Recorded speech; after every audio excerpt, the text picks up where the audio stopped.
Hello everyone. Good morning, good afternoon, good evening. तो कैसे हैं आप सब? I hope so all are doing well. तो चलिए आज का टॉपिक डिस्कस करते हैं। टॉपिक को डिस्कस करने से पहले चैनल को सब्सक्राइब कर लें अगर आपने नहीं किया है। तो अपना आज का टॉपिक है IMS which is invoice management system, जो कि जीएसटी से रिलेट करता है, जिस पर जीएसटीएन पोर्टल ने एक एडवाइजरी इशू की है, जिसके थ्रू हमें कुछ क्लैरिफिकेशन प्रोवाइड किए गए हैं। ये क्लैरिफिकेशन इसलिए प्रोवाइड किए गए हैं क्योंकि इंडस्ट्री की कुछ क्वेरीज थी। ये क्वेरीज क्या थी, आइए समझकर चलते हैं। क्वेरी ये थी, अगर रिसिपेंट ने कोई भी रिकॉर्ड को गलती से रिजेक्ट कर दिया आईएमएस पे जाके, देन सप्लायर अपने जीएसटीआर 1 और जीएसटीआर 1 ए में क्या ट्रीटमेंट देगा एंड उसकी लाइबिलिटी पे क्या इम्पैक्ट होगा, एंड करस्पॉन्डिंगली रिसिपेंट अपने जीएसटीआर 3 बी में क्या ट्रीटमेंट देगा एंड उसकी लाइबिलिटी आइदर आईटीसी पे क्या इम्पैक्ट होगा। तो चलिए डिस्कस करते हैं।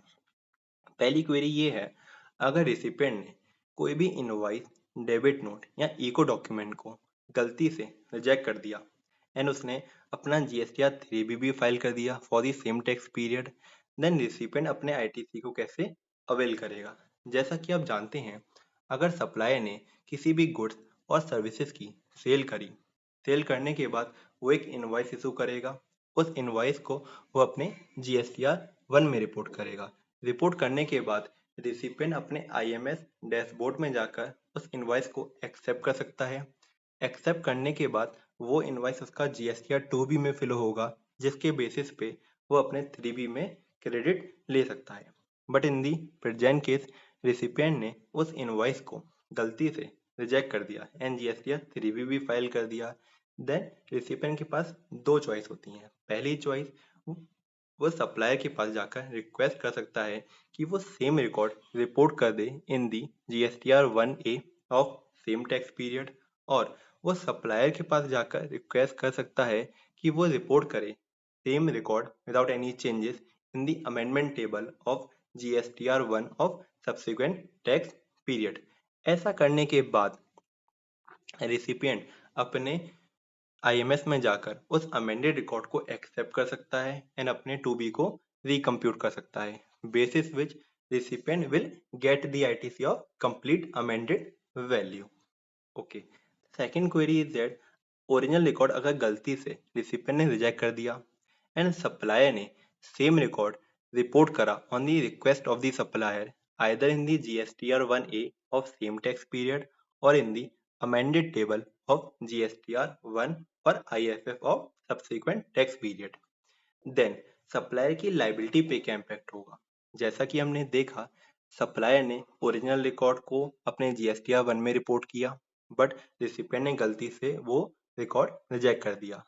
आफ्टर दैट सप्लायर ने उस रिकॉर्ड को विदाउट एनी चेंजेस रिपोर्ट किया either in the GSTR 1 A of same tax period and in the GSTR 1 जो अमेंडमेंट टेबल होती है उसके सब्सिक्वेंट टैक्स पीरियड में without any changes, then in case में सप्लाई की लाइबिलिटी पे कोई भी इम्पैक्ट नहीं होगा, बिकॉज जो आपकी जीएसटीआर 1 की अमेंडमेंट टेबल होती है वो ओनली डिफरेंशियल वैल्यू लेती है, but in the present case there will be no differential value because supplier ने वही रिकॉर्ड अपलोड किया है इन द अमेंडमेंट टेबल जो उसने अपने जीएसटीआर 1 में किया था जब उसने ओरिजिनल रिकॉर्ड अपलोड किया था। So there will be no increase in the liability for the supplier. आइए हम थर्ड क्वेरी को समझ के चलते हैं एंड उसका क्लैरिफिकेशन समझ के चलते हैं। थर्ड क्वेरी ये है, अगर रिसिपेंट ने कोई भी क्रेडिट नोट गलती से रिजेक्ट कर दिया एंड जीएसटीआर 3 बी फाइल कर दिया, देन उसके पास दो ऑप्शन होते हैं। पहला ऑप्शन, वो सप्लायर को रिक्वेस्ट कर सकता है कि वो सेम क्रेडिट नोट जो कि रिसिपेंट ने गलती से रिजेक्ट कर दिया वो रिपोर्ट कर दे without any changes in the GSTR 1 A of same tax period, और सप्लायर को रिक्वेस्ट कर सकता है कि वो जीएसटीआर 1 की जो अमेंडमेंट टेबल होती है और सब्सिक्वेंट टैक्स पीरियड में रिपोर्ट कर दे। ऐसा करने के बाद रिसिपेंट अपने आईटीसी को रिवर्स कर सकता है, बट उससे पहले उसे अपने आईएमएस डैशबोर्ड में जाके उस क्रेडिट नोट को एक्सेप्ट करना पड़ेगा एंड अपने 2 बी को रिकम्प्यूट करना पड़ेगा। उसके बाद ही वो अपने आईटीसी को रिवर्स कर सकता है।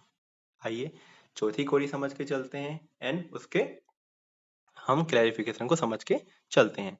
तो चौथी क्वेरी क्या है, अगर कोई भी क्रेडिट नोट गलती से रिसिपेंट ने रिजेक्ट कर दिया एंड सप्लायर ने उस क्रेडिट नोट को रिपोर्ट करा कहाँ पे, GSTR 1A of same tax period और in the amendment table of GSTR 1 of subsequent tax period, then supplier की लाइबिलिटी पे क्या इम्पैक्ट होगा। स्टार्टिंग में सप्लायर की लाइबिलिटी इंक्रीज हो जाएगी in the open GSTR 3B return because original credit note recipient ने गलती से रिजेक्ट कर दिया। बट उसके बाद सप्लायर ने जब उस क्रेडिट नोट को रिपोर्ट करा in the GSTR 1A of same tax period or in the amendment table of GSTR 1 of subsequent tax period, then in such case में जो सप्लायर की लाइबिलिटी है वो रिड्यूस हो जाएगी by the value of the credit note जो कि recipient ने गलती से IMS डैशबोर्ड में जाके रिजेक्ट कर दिया था। So the net effect of the liability of the supplier will be only once. तो हमने देखा चला कि क्या क्वेरीज थी एंड उसके क्लैरिफिकेशन क्या क्या थे। अगर आपको वीडियो अच्छी लगी हो तो वीडियो को लाइक करें, शेयर करें एंड तब तक के लिए